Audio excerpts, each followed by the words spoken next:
মা আজকে চপ নিয়ে এসছে, নিয়ে দুই বোনকে সাজছে যে খা, নিয়ে ছোট বোন নিয়েছে, নিয়ে চপে চুল আসলে না মহিলা সমিতি গ্রুপে গেছিলাম, তো আমাদের গ্রুপে এরকম খাবার দাবার দেয়। তো এটা দেখো বন্ধুরা, চপে চুল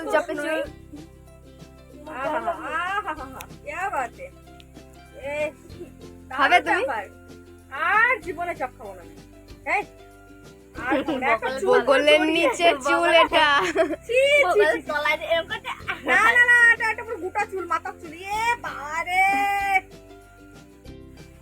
দেখো বন্ধুরা, তোমাদেরকে একজনের সঙ্গে আলাপ করিয়ে দিই।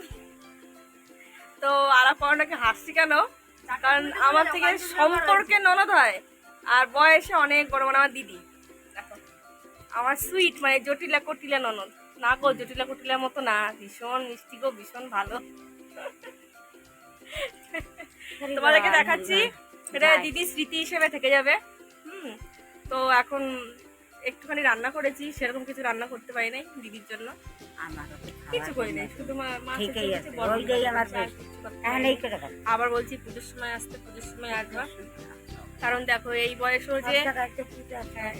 যে একা একা আসতে পেরেছে দিদি, এটাই অনেক। কি বলবো না, কলকাতা চাঁদপাড়া তো মনাও অবাক হয়ে গেছে যে হ্যাঁ এই বয়সে তোমরা দেখো, এই বয়সও চলে আসছে একা, আমরা সেটাই ভাবছি।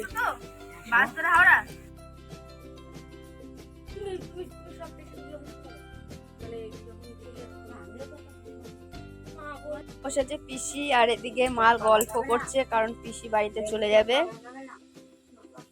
তাই বেশি কিছু রান্না করতে পারেনি। বরবটি ভাজা করেছে, আর এদিকে মাছ দিয়ে আলু দিয়ে তরকারি করেছে, কারণ আমরা একটু বেরিয়েছিলাম বাইরে, তাই একটু লেট হয়ে গেছে।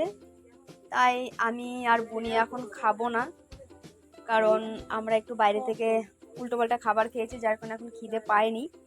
কিন্তু প্রত্যেক দিন আমি এখানে আসার পরে 9:30 10টার মধ্যে খাওয়া হয়ে যায়।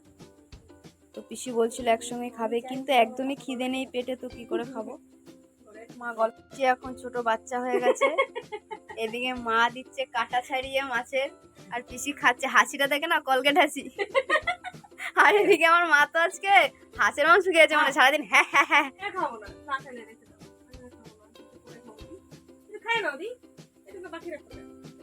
ওটুকুনি রাখতে নেই, লাস্টের ভাত কটা খেতে হয়, নাহলে মোটা হবে না। মুখের মধ্যে কাটা